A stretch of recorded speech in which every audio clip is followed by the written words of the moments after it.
Imaginez un instant des sphères de métal parfaitement usinées, découvertes dans des couches géologiques datant de milliards d'années. Ou encore des signatures de réactions nucléaires anciennes, figées dans la roche, là où aucune explication naturelle ne tient. Ces énigmes, bien que souvent reléguées au rang de folklore, soulèvent une question vertigineuse qui hante les esprits les plus audacieux. Et si nous n'étions pas les premiers ?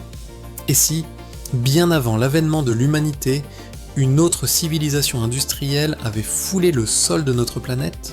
Cette idée, qui semble tout droit sortie de la science-fiction, porte un nom scientifique, l'hypothèse silurienne, proposée par Gavin Schmidt, directeur de l'Institut Goddard pour les études spatiales de la NASA, et Adam Frank, astrophysicien à l'université de Rochester. Cette hypothèse de pensée nous pousse à reconsidérer notre place dans l'histoire de la Terre. La question n'est pas de savoir s'il existe des ruines de cités antiques ou des fossiles d'êtres étranges à Sidon, mais plutôt de se demander si une civilisation avait atteint un niveau technologique comparable au nôtre il y a disons 60 millions d'années, quelles traces aurions-nous une chance de retrouver aujourd'hui ? Notre propre ère, l'Anthropocène, est définie par l'impact profond de l'humanité sur la planète. Nous extrayons des ressources, nous brûlons des combustibles fossiles, nous produisons des plastiques et nous laissons une empreinte chimique indélébile. Mais face à l'immensité du temps géologique, la plupart de nos réalisations sont étonnamment éphémères. Nos villes s'éroderaient, nos monuments s'effondreraient, et en quelques millions d'années, presque toute trace directe de notre existence aurait disparu. Les forces de la tectonique des plaques, de l'érosion et de la sédimentation sont implacables. Elles recyclent la croûte terrestre, ensevelissant et transformant tout ce qui se trouve à sa surface. Alors, comment chercher l'invisible ? Comment déceler le fantôme d'une civilisation perdue dans les archives de la Terre ? La réponse se trouve peut-être non pas dans ce que nous pouvons voir, mais dans ce que nous pouvons mesurer. Il faut chercher non pas des objets, mais des signatures, des anomalies subtiles, des déséquilibres chimiques gravés dans les strates sédimentaires qui racontent une histoire que la nature seule ne peut expliquer. Pour comprendre comment une telle signature pourrait se former, regardons un exemple connu, la limite Crétacé-Paléogène. Il y a 66 millions d'années, une catastrophe a anéanti les dinosaures et près de 75% de la vie sur Terre. Pendant des décennies, la cause de cette extinction de masse est restée un mystère. Puis, en 1980, les scientifiques Luis et Walter Alvarez ont fait une découverte stupéfiante. Partout dans le monde, dans une fine couche d'argile marquant précisément la fin du Crétacé, ils ont trouvé une concentration anormalement élevée d'iridium. L'iridium est un métal extrêmement rare à la surface de la Terre, mais beaucoup plus courant dans les astéroïdes et les comètes. Cette fine couche, cette signature chimique globale, était la preuve irréfutable de l'impact d'un astéroïde massif. Un seul événement catastrophique a laissé une cicatrice chimique permanente dans le grand livre de la géologie. Cet événement nous montre qu'un phénomène global, même bref à l'échelle des temps géologiques, peut laisser une trace détectable des millions d'années plus tard. C'est un précédent crucial. Si l'impact d'un astéroïde peut le faire, pourquoi pas l'activité d'une civilisation industrielle ? Une civilisation avancée, tout comme la nôtre, aurait besoin d'énormes quantités d'énergie. Si elle avait exploité les combustibles fossiles, elle aurait libéré massivement du dioxyde de carbone dans l'atmosphère. Ce carbone, issu de plantes et d'animaux anciens, a une signature isotopique spécifique, différente de celle du carbone volcanique. Une augmentation soudaine et massive de ce type de carbone dans les strates géologiques, un pic que l'on appelle une excursion isotopique négative du carbone, pourrait être un indice. Les géologues connaissent de tels pics comme le maximum thermique du Paléocène-Éocène, survenu il y a environ 56 millions d'années. Durant cet événement, les températures mondiales ont grimpé de 5 à 8 degrés Celsius en quelques milliers d'années, un réchauffement fulgurant. La cause exacte reste débattue, activité volcanique intense, libération massive de méthane des fonds marins. Mais l'hypothèse silurienne nous invite à ajouter une autre possibilité à la liste, aussi improbable soit-elle. Et si ce pic de carbone n'était pas entièrement naturel ? Au-delà du carbone, une société industrielle laisse d'autres traces. Pensez au plastique, à ces polymères synthétiques qui n'existaient pas avant le XXe siècle. Ils s'accumulent dans les océans, sur les terres, et finissent par être enfouis dans les sédiments. Avec le temps, sous la pression et la chaleur, ils se dégraderaient. Mais ils ne disparaîtraient pas sans laisser de traces. Ils pourraient même se transformer en une forme de kérogène, une roche-mère de pétrole, mais avec une structure moléculaire unique, trahissant son origine artificielle. La découverte d'une telle roche plastique dans des couches anciennes serait une preuve extraordinaire.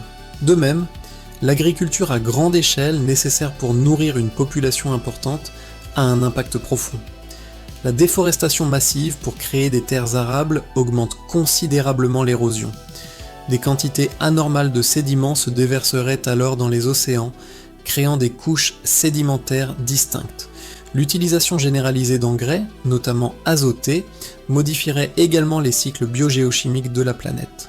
Nous pourrions chercher des pics de nitrates et de phosphates dans les carottes de glace ou les sédiments marins, des anomalies qui signaleraient une intervention à grande échelle sur les écosystèmes. Mais le registre géologique n'est pas le seul endroit où chercher.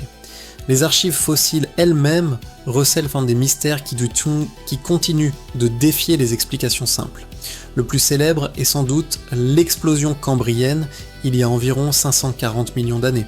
En un clin d'œil géologique, une vingtaine de millions d'années tout au plus, la plupart des grands plans d'organisation du règne animal sont apparus. Avant cela, la vie était majoritairement simple, microbienne. Et soudain, une profusion de formes complexes et diverses a émergé. Les scientifiques proposent de nombreuses explications naturelles. Une augmentation de l'oxygène dans l'atmosphère, la fin d'une période glaciaire, l'évolution des gènes OX qui contrôlent le développement embryonnaire. Ces facteurs ont très certainement joué un rôle crucial. Cependant, la rapidité et l'ampleur de cette diversification restent stupéfiantes. L'hypothèse silurienne, dans sa forme la plus spéculative, pourrait suggérer qu'un événement externe, une forme de géo-ingénierie ou une perturbation écologique massive, aurait pu être un catalyseur. D'autres extinctions ou radiations évolutives rapides dans l'histoire de la Terre posent des questions similaires. Chaque fois que les scientifiques sont confrontés à un changement brutal et global dans le registre fossile, ils cherchent une cause. Généralement, ils la trouvent dans des phénomènes naturels comme le volcanisme ou les impacts d'astéroïdes. Mais l'hypothèse silurienne nous rappelle de garder l'esprit ouvert. Elle nous incite à examiner ces événements avec un œil neuf en se demandant si toutes les anomalies peuvent être expliquées par des processus naturels connus. Il ne s'agit pas de rejeter les explications établies, mais de reconnaître les limites de nos connaissances et les strousses dans le grand récit de la vie. Les archives de la Terre ne se limitent pas à la roche et aux fossiles. L'atmosphère elle-même est une archive. Les bulles d'air piégées dans les carottes de glace polaire nous fournissent des instantanés de la composition atmosphérique passée, remontant jusqu'à 800 000 ans. Pour les périodes plus anciennes, les scientifiques analysent les isotopes dans les roches sédimentaires. Ces analyses nous ont révélé des changements atmosphériques spectaculaires. Le plus grand de tous est sans doute la grande oxygénation, il y a environ 2,4 milliards d'années pendant un essai. Avant cet événement, l'atmosphère terrestre était pratiquement dépourvue d'oxygène libre. Puis les cyanobactéries, des microbes capables de photosynthèse, ont commencé à produire de l'oxygène comme déchet. Pendant des centaines de millions d'années, cet oxygène a réagi avec le fer dissous dans les océans, formant d'immenses dépôts de fer rubanés. Une fois ce puits de fer rempli, l'oxygène a commencé à s'accumuler dans l'atmosphère, changeant radicalement la chimie de la planète et provoquant l'extinction de la plupart des formes de vie anaérobie. Cet événement, bien qu'entièrement naturel, nous montre qu'une forme de vie peut transformer radicalement et durablement l'atmosphère de sa planète. C'est un précédent pour la géo-ingénierie à une échelle cosmique. Imaginons une civilisation silurienne confrontée à une crise climatique, peut-être un réchauffement excessif. Aurait-elle pu tenter de modifier l'atmosphère, par exemple, en libérant des aérosols pour refroidir la planète, ou à l'inverse, en injectant des gaz à effet de serre pour empêcher une ère glaciaire? De telles manipulations, si elles étaient menées à très grande échelle, laisseraient des signatures isotopiques et chimiques complexes dans les archives géologiques.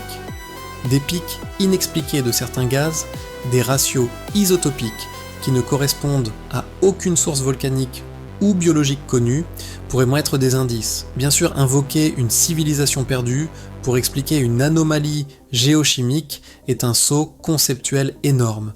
La science préférera toujours l'explication naturelle la plus simple. Mais l'exercice de pensée de l'hypothèse silurienne est précieux. Il nous oblige à définir précisément à quoi ressemblerait la signature d'une intelligence non naturelle, afin de pouvoir la chercher. C'est en quelque sorte de l'astrobiologie pour notre propre planète, une recherche de vie intelligente, non pas dans les étoiles, mais dans les profondeurs du temps terrestre. Nous avons donc exploré les archives de la Terre, ces couches de sédiments qui agissent comme les pages d'un livre d'histoire cosmique. Nous avons vu comment des événements globaux, qu'ils soient naturels, comme l'impact d'un astéroïde, ou biologiques, comme la grande oxygénation, laissent des signatures chimiques indélébiles. Nous avons soulevé la possibilité que certaines anomalies dans le registre fossile et les archives atmosphériques, ces moments de changement rapides et profonds, pourraient, en théorie, dissimuler des traces d'une activité non naturelle. Les indices géologiques sont subtils, ouverts à l'interprétation. Ils constituent une base, un point de départ. Ils nous disent où et comment chercher. Mais pour transformer cette hypothèse fascinante en quelque chose de plus tangible, nous devons chercher des preuves plus directes, des marqueurs moins ambigus, des traces qui ne pourraient être produites que par une technologie avancée. Dans notre prochain épisode, nous irons plus loin dans cette quête vertigineuse. Nous abandonnerons les indices indirects pour nous concentrer sur la recherche de signatures industrielles et nucléaires. Existe-t-il, enfouis dans la croûte terrestre, des isotopes synthétiques qui n'existent pas dans la nature? Pourrions-nous retrouver les vestiges de réactions nucléaires contrôlées, ou plus effrayant encore, les retombées d'une guerre nucléaire antique? La réponse pourrait non seulement réécrire l'histoire de notre planète, mais aussi redéfinir notre avenir. Merci de nous avoir suivis dans cette exploration.